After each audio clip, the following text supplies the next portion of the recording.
Well, good morning. Welcome to Sunday School, Crossroads Bible Church, adult class. Sorry that we have to do it this way. Can't have you guys in the building, but I've got John here to help me with a little instruction, and we're going to be looking at Daniel chapter 11. I know the big question a lot of you are going to have is, why is John here? Yes. There's really two reasons. One is that he stays awake during Sunday school, and I figured I needed somebody like that to keep me awake. Thanks, John. Thank you. There was a second reason. Perhaps because I'm a carrier, that's another reason for people not to... Oh, no. No. Okay. John, it has been a crazy week. Yes. I wanted to give just a couple examples of that. One's national and one's a little more personal. Nationally, there was a ball player that switched from like one team to the other. He was like working for the Patriots or something? Am I right? Yeah. And I'm like, of all weeks to quit for the Patriots and move to another team. Tampa Bay, I think. Was it Tampa Bay? Sounds like that's where Yeah, crazy, right? I wouldn't pick that one, but yeah, Okay. that's pretty crazy. More personal example, I was doing the attendance registers on Tuesday and ran across a sheet that had one set of names on it. I could tell the first name started with an R, then there was a second name, and then the last name was STP. And I'm like, what is this? I had no idea. I just set it aside because I couldn't figure out who it was. You know, there's an oil company by that name. And I figured big racing. Maybe we got a big wig that showed up and we didn't know it. Yeah. After I'd worked my way through all the others, I figured out that's Ron St. Pierre. Oh. Problem solved. So. Well done. Yeah, it really threw me. So, crazy week. Boy, those are two examples of a very crazy week. Yeah, it's like the world is upside down. But we are here doing Sunday school, and I think we got some good stuff for you. We are in Daniel chapter 11, and we're going to be looking at verses 29 to 35. Just for a quick recap, Daniel chapter 11 is a vision given to Daniel, and it covers prophetically the time from when he is alive up through the life of Antiochus IV, and then we'll see in our next lesson that it shifts to end times. This is actually the third lesson that we've had on Antiochus IV, which is really complicated sounding. Antiochus IV Part III, but it's really not that bad. So I think we'll go ahead and dig in. Did you want a handout? Sounds good. I don't have Rick here to hand them out. I think we might have enough. I think we have enough. If we have 10, I think it's I didn't anticipate this when I built my lesson, so thanks, John. I appreciate that.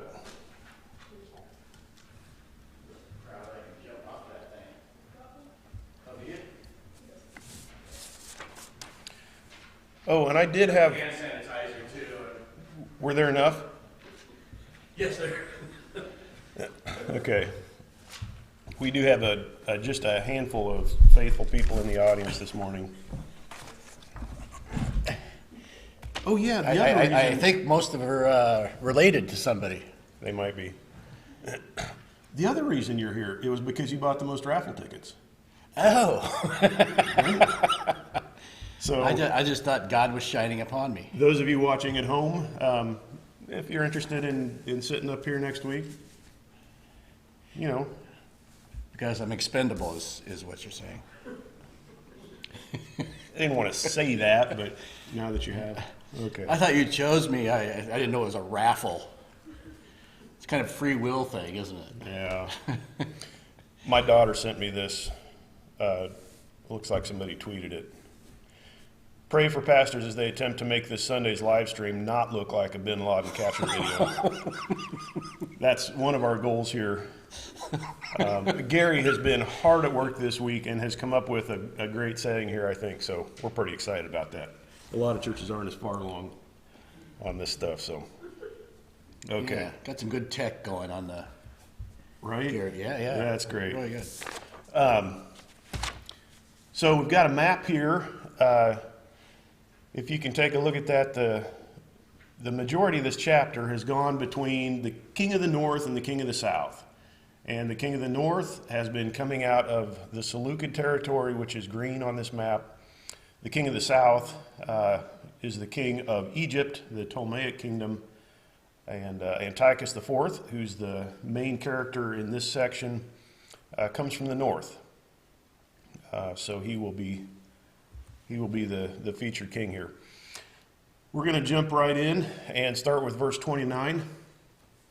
At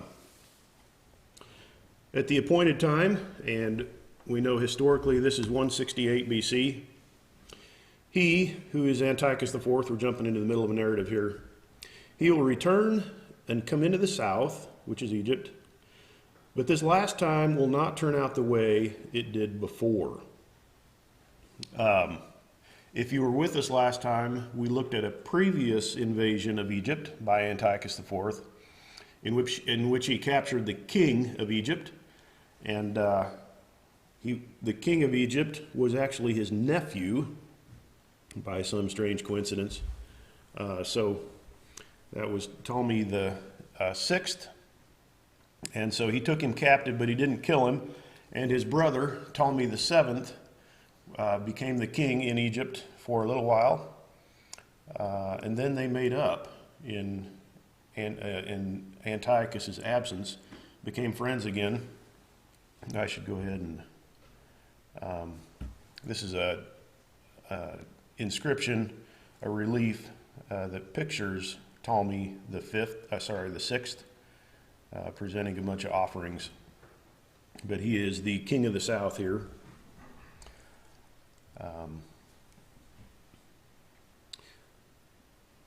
So Antiochus IV came down as far as Egypt. Let me just get a map out here for you. And he had previously fought against the Egyptians at the site of Pelusium. He had kept Ptolemy the sixth, his captive, in Memphis, and in the invasion that we're talking about now, he goes as far as the massive city of Alexandria, which had actually been founded by Alexander the Great. Alexander the Great, yeah, named after himself, as were at least a half a dozen other cities that Alexander founded across his empire. Go back up to the text here. Verse 30, for ships of Kittim will come against him, and therefore he'll be intimidated and will return and become enraged at the Holy Covenant and take action. So he will come back and show regard for those who forsake the Holy Covenant. For beginners, ships of Kittim. Kittim is a word that meant westward, and it's used often, not always, often to refer to Rome. In some cases, it also refers to, in other passages, it refers to places like the island of Cyprus or even Greece and Crete, but it has a westward view. In this case, it is a reference to Rome.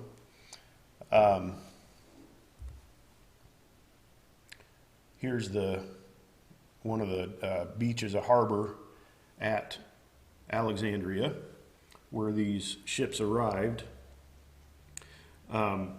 What happened here was that the king of Egypt called for help from Rome because he knew he was weak and was liable to be completely overrun by Antiochus.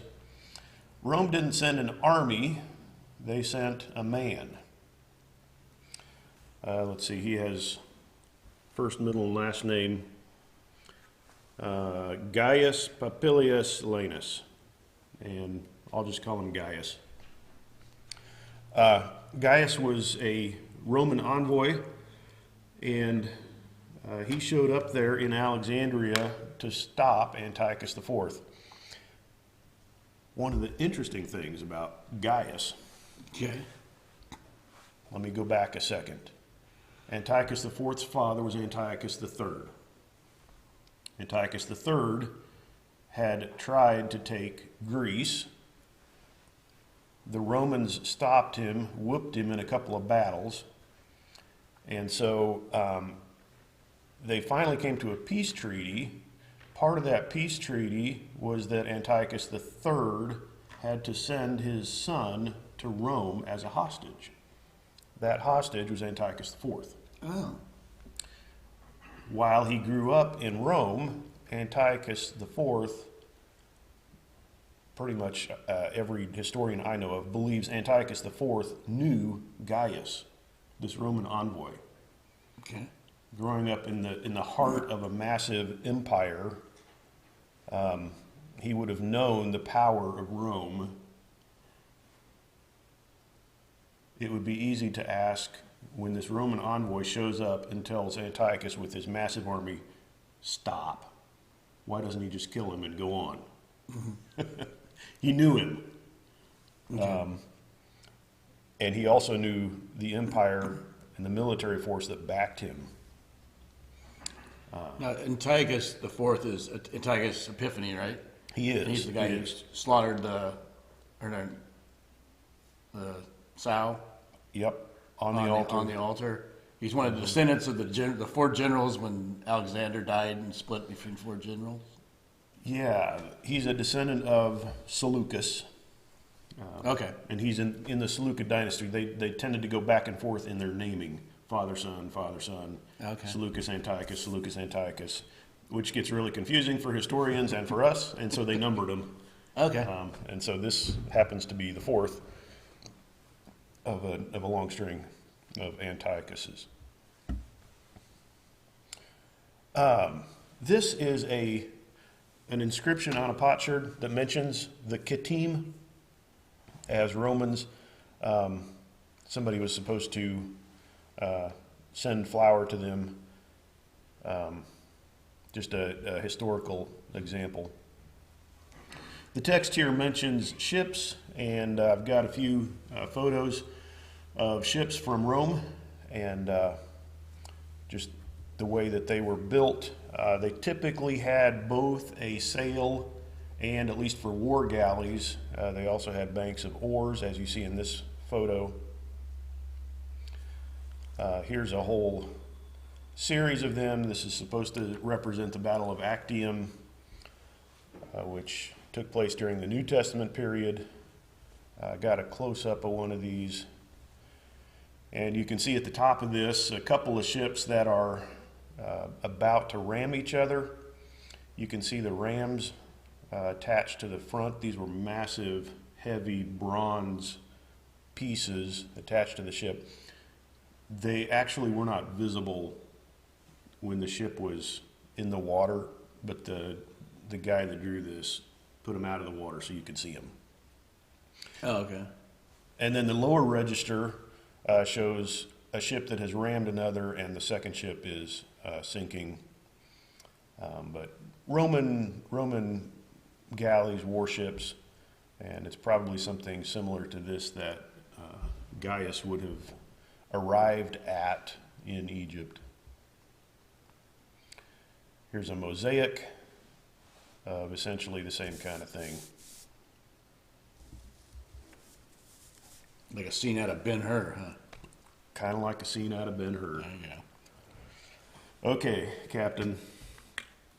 The text here says he'll be intimidated, and that's exactly what happened.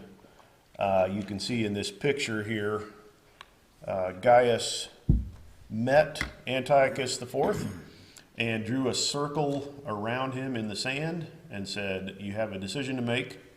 You will either quit and go home, or you will fight, and fighting entails fighting against the Roman Empire. Make up your mind before you step out of this circle.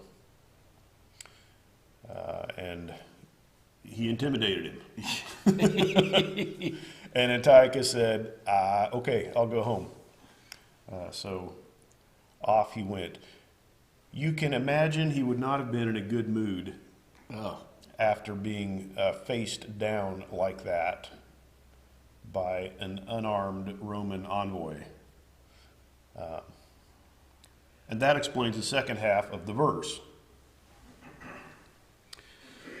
He will return, and so get your map up here.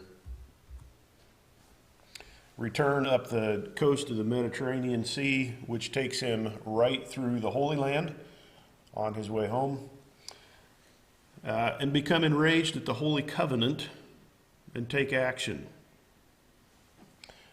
While Antiochus was in Egypt, a rumor had started that he had died.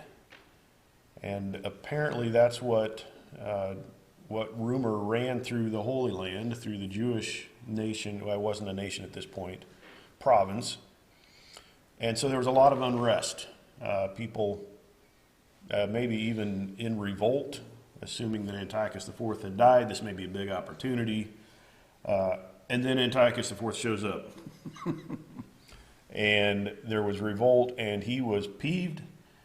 And so he took it out on the city and on the people, the city of Jerusalem. The book of Maccabees, 2 Maccabees 5, tells us that he killed 80,000 people and that he ransacked the city. Oops.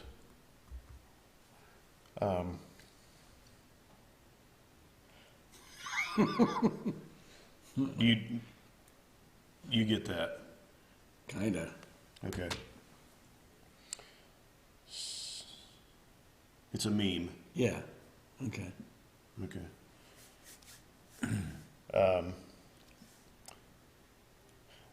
Some of our audience probably won't understand why that's funny. Well, they can't even see it. Oh, not these guys. Those guys. So some of our Well, I'm still trying to get it. Really? I mean, yeah, I get it a little bit. Okay. You never know what's going to have an effect on you. Well, that's true. That's true. What's going to strike you as, yeah. I could explain it, or we could just move on. Let's see. What's the vote? I know. They can't see it. Okay. Nah, let's move on. We'll move on. Ask your teenagers to explain it if you don't get that. Okay. So he will take action against the Holy Covenant. Here's the a Torah scroll being carried around at the Western Wall in Jerusalem, kind of representing the holy place, the holy people. If I could read to you just a bit, further description of this out of 2 Maccabees.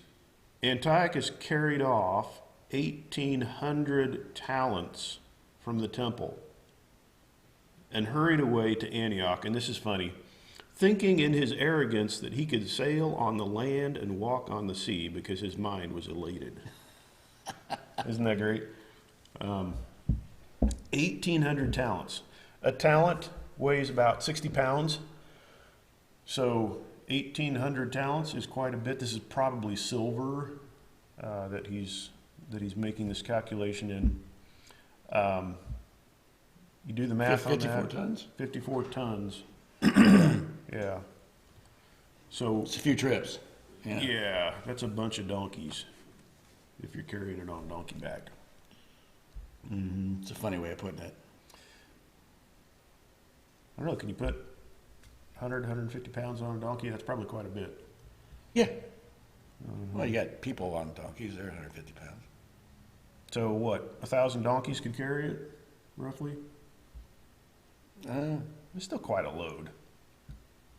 And I bet he stole the donkeys. Okay. Verse goes on to say he'll show regard for those who forsake the holy covenant. And he had a guy that he had appointed as high priest, Menelaus, who had been deposed during the revolt. And he reappointed him as the priest there in Jerusalem. He would be one of the guys that forsook the holy covenant. Also interesting that the Samaritans who lived north of Jerusalem were really working to gain the favor, curry the favor of the Seleucid king at this point. They had built a temple to God up on Mount Gerizim. Okay. And as part of their attempt to make themselves friends with Antiochus here, they said, hey, our temple doesn't have a name. We'll rename it. How does that sound? We'll call it the Temple of Jupiter. Ooh. And he liked that. So they did. You can imagine it didn't go over real well in the South. So that's why they had such animosity towards the Samaritans, because they were kind of the people who from France that helped Hitler. Yeah. They were not faithful. So, in fact, we see John 4, Jesus and the woman at the well. They're at Shechem, which is between Gerizim and Ebal, and she points up and says, "Are we supposed to worship God up here or down in Jerusalem?" It was this temple okay. that had been named after the god Jupiter a century before. It's funny how Century and a Jesus half. took examples of the Samaritans so often just to kind of point out. There's a lot of Yeah. animosity there. Yeah. Oh, yeah. Makes the examples even better. The Good Samaritan. Right. We don't like this guy. Right. Yeah. Okay. Verse 31, and forces from him, that would be from Antiochus IV, will arise, desecrate the sanctuary fortress, and do away with the regular sacrifice. And they will set up the abomination of desolation. There's quite a bit in here. So, Yeah. Catchphrases. yeah. For beginners, the sanctuary fortress, we don't run across this name a whole lot, but you can see a couple of these. The Temple Mount was fortified at this time, two different fortresses, and we think we know where both of them were, and they've been identified on this drawing. A fortress called the Baris, which was at the northwestern corner. That one may have been there, or a form of it, as early as the time of Nehemiah. Later, this became the fortress of Antonia, which we know was constructed by Herod the Great, and it was there during the time of Jesus. On the southern end, we believe, was located a second fortress called the Acra. This was built by Antiochus IV. Later on, the Temple Mount was extended to the south, and that would have required the removal of this fortress to extend the platform further to the south. And part of that was done by the Maccabees, and then it was extended even further by Herod the Great. So we have not actually been able to dig in here and find remains of this fortress, but from the literary inscriptions and stuff, they all refer to it as having been built on the southern end. So this map shows two of those fortresses. This picture shows just a flat Temple Mount, which is, it's simplified. That looks easy to conquer. And there actually would have been a wall the whole way around it. The entire complex was fortified. And so that's what this talks about, the sanctuary Nehemiah, fortress. the times of Nehemiah, is that when? Yeah, part of this was actually constructed by him. Okay. and part of the fortifications. But then additional fortification even after his time. He will do away with the regular sacrifice. There were sacrifices taking place there all the time. This is a model of the tabernacle, but it shows some of the same, the showbread temple, the table of showbread, the incense altar, the golden lampstand, some of the furniture that would have been used in the temple at this time.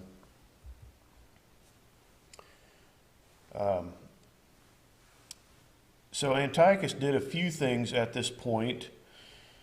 He did not allow anyone to offer sacrifice to the God of Israel. He actually took a sow up onto the altar and offered it there, which was obviously a way to profane the temple, the altar, the great sacrificial altar out front. And he probably erected a number of... Did he go into the Holy of Holies to do that? Or no, there was not an altar in the Holy of Holies, but a lot of historians believe he probably erected an idol, an image in the Holy of Holies of Zeus or someone like that, because that was the typical Greek temple setup. There was a forecourt, and then at the back, what they called a naos, the Holy of Holies, and that's where they would put their image of Zeus or Apollo or Athena or whoever, Nike, whoever they were trying to... That sounds weird, doesn't it? Pretty funny. Use that as a... I meant the ancient god, Nike. Oh, that's where they got that word. You're picturing a great big... Well, no, yeah, just a... A switch. Okay, no, not that. I'm glad we cleared that up. I'm glad we cleared that up. Let's see here.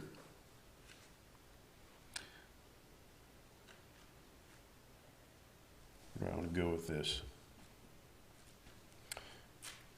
There's some connection here between the cessation of sacrifice here and in a couple of other passages in Daniel, and we actually have two different places where very similar verbiage is used. Daniel 8 speaks of the little horn who magnified itself to be equal with the commander of the host and removed the regular sacrifice from him. Now we can't go back and redo all of Daniel 8, but that seems to be Antiochus again from the context. And you can see that here. We have a different description in Daniel chapter 9. You know what? I should just read that with you right quick. Part of the 70 weeks. So in verse 26, we have the 62 weeks and the 7 weeks. The Messiah is cut off, and the people have nothing. Even to the end, there will be war. Now, if the Messiah has already been cut off, we're not talking about Antiochus IV. Right? And then verse 27, he'll make a firm covenant with the many for 1 week. That's the 70th week. And so you can see we've put that here in the end times. In the middle of the week, he'll put a stop to sacrifice and grain offering. On the wing of abominations will come one who makes desolate. That verbiage sounds familiar from chapter 11, but I at least am convinced it's a different event, and so that's one that is yet coming for us. But then here again in chapter 11,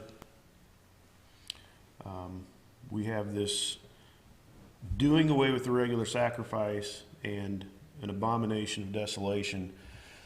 And so I would equate that with the events of Daniel chapter 8, back in the days of Antiochus IV, even though there's a lot of similarity in the language with end times and probably foreshadows some of the stuff that will happen in times. But I would not place this in the end times. How long do they do away with sacrifice? In Daniel's 70th week, it's for the second No, half. Antiochus. Antiochus. You weren't supposed to ask me any hard questions. Okay. I thought you'd just throw stuff out. Well, it kind of reminds me, didn't they have, upon Christ's death on the cross, when the veil ripped, I think they had writings like from 5 years of what they were going to do to repair this veil, or, you know, and I don't know if they had sacrifices even then, because they were unable because the veil was torn. Yeah, they did. Boy, okay, so this is off the cuff. I'm going to say about 3 to 5 years. Antiochus himself does not last real long after this.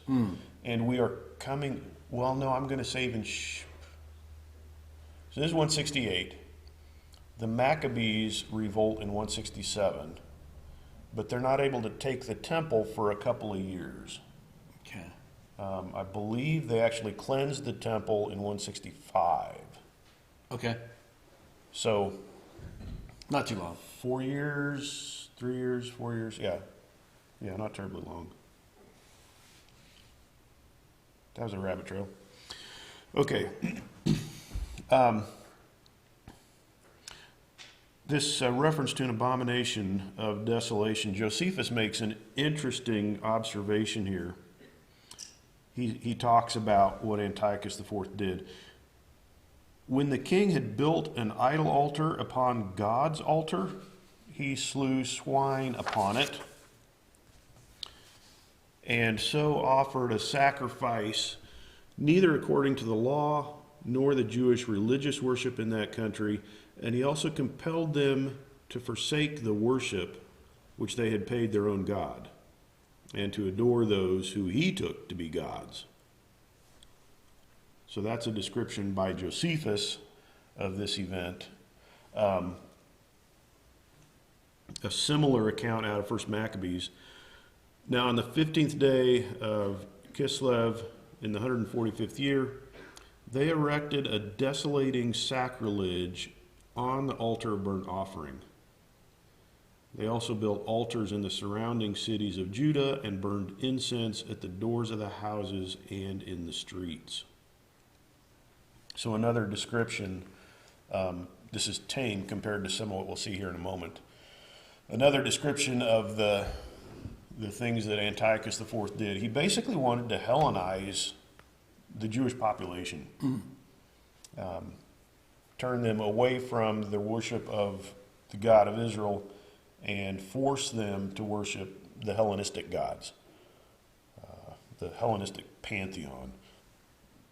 And there were a variety of people that were willing to do that. They bought into it, including Menelaus, the guy that he appointed as high priest. So we don't know what that image looked like, of course. This is an image of Zeus, one of the Greek gods. May have been something like this that he set up there by the altar out in the court, and even perhaps back in the Holy of Holies. So,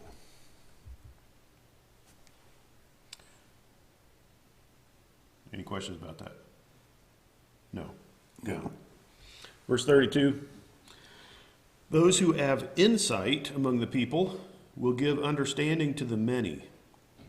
Yet they will fall by sword and by flame, by captivity and by plunder for many days.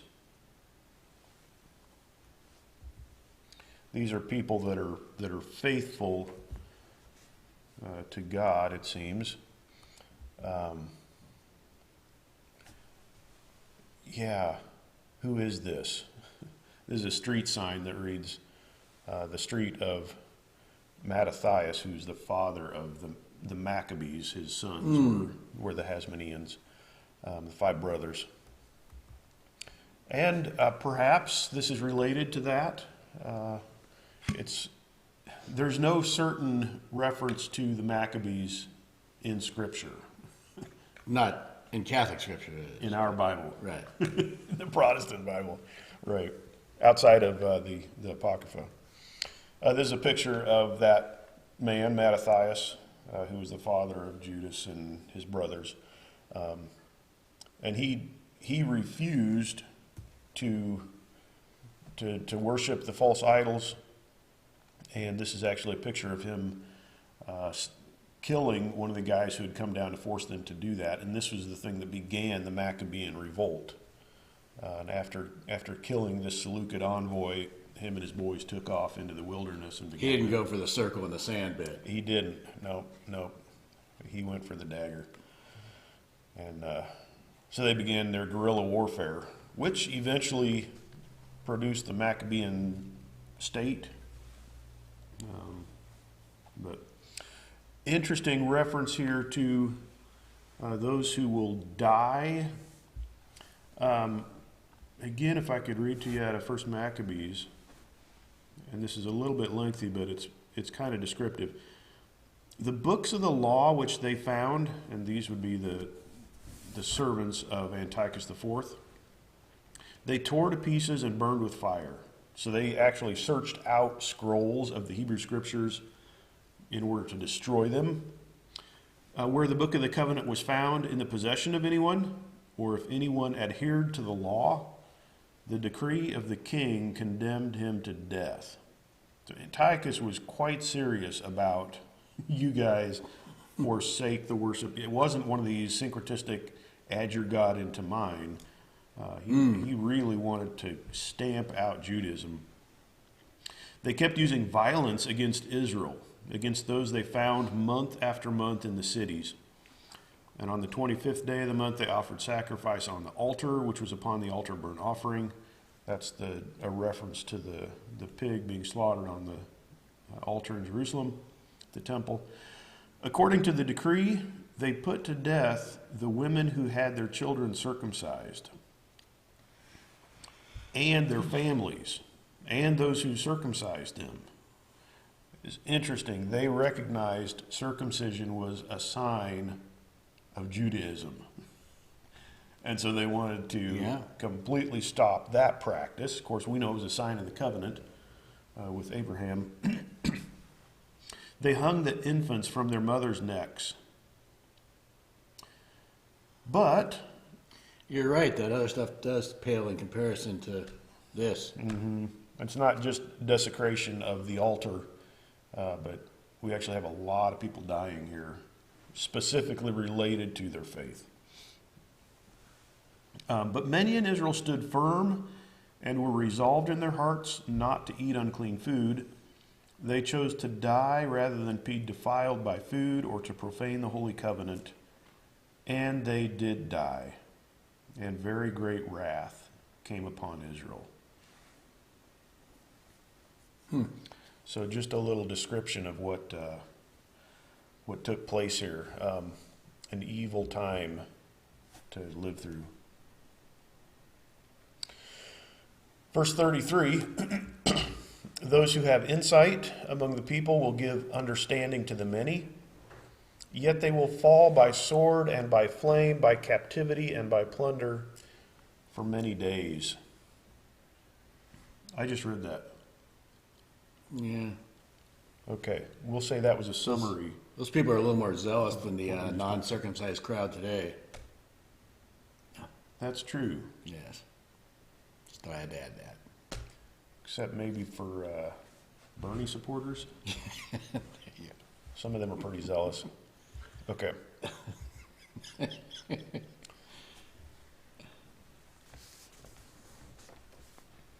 So there was quite a bit of battle going on. And of course, out of this shortly came the revolution, the rebellion of the Maccabees. Okay, this is your typical lithograph or line drawing from a century and a half ago. There's a battle elephant there. Do you see the guy right below him with a spear? Yeah, I see that. That guy's name is Eleazar. and he's preparing to thrust his spear into the heart of the elephant. Do you know what happened after that? The elephant fell on him, I would That's what guess. happened in the next scene. Yep. I didn't want to show that one because it's kind of graphic. But Seems like it'd be pretty simple. Just it's not very it'd thick. be easy to draw. A little two-dimensional. Two-dimensional, yeah. It's just an example, another example of folks giving their lives as part of that. Okay, now we're on to verse 34. When they fall, they'll be granted a little help, and many will join with them in hypocrisy. That's, I think, a reference to one of the things. There are folks that just go along with the flow. Whoever's in Yes. power, they may or may not actually be convinced that they're part of that or be truly sold out to the cause, Yeah. but they go along with it. And I think when the Maccabees came to power, there was plenty of that too. Jewish people that they went along with it, but they weren't truly people of faith. Not that all the Maccabees were either, but the Maccabean revolt started that way. Sometimes people are kind of like rats. They're just avoiding pain. It's true. It's true.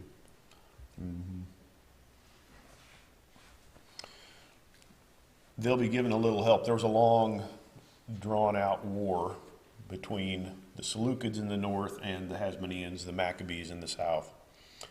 The Maccabees fought guerrilla warfare for a large part of that time.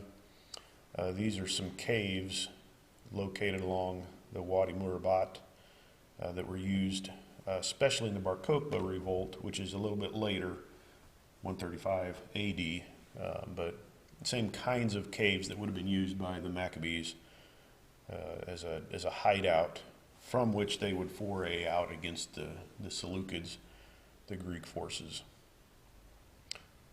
Does that just look like a bunch of rocks to you? I don't see where they're hiding. That's why it's got to be such a good hiding place. Okay. You guys at home can't see this, but I'm going to point out to John that there's a little black hole. I see. It's Yeah, I see that. It's got some stuff falling down from it. Yeah. That's a cave opening that archaeologists have been into and have excavated Oh wow. and thrown junk out the opening, and you can see how the dust and dirt and rock has dribbled out. I just thought it was the path of people crawling up to their cave. Yeah, it's hard to see the path. I'll bet it comes from the side over there and kind of. Yeah. Yeah. Okay. Moving right along. Many will join them in hypocrisy. Verse 35. Some of those who have insight will fall in order to refine and purge and make them pure until the end time, because it is still to come at the appointed time. We're going to talk more about that in our next lesson. A couple of references there. The end time and the appointed time, I think those are significant, because I think after this we have a transition to what is yet future for us. I think this is the break where we leave what is for us historical and move forward to stuff that has not yet happened. But we'll come back to that Okay. next time. I don't want to get distracted by that. Okay. Despite the difficulty of this period, the text says they'll be granted a little help. And that reminds me of a couple of passages. One is out of 1 Corinthians 10, verse 13. No temptation has taken you, but such as is common to man. And God is faithful, who will not allow you to be tempted beyond what you are able. But with the temptation will provide the way of escape too, that you may endure it. Those are probably good words for us today. Yes.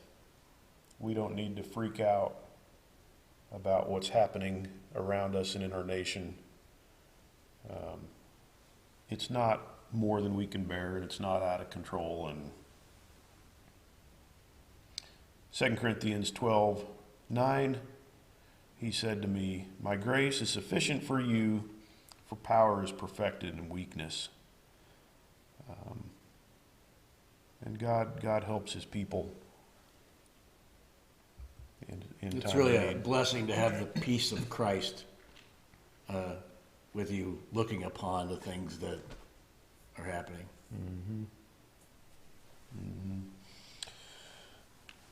So I've got 3 applicational points here if you want.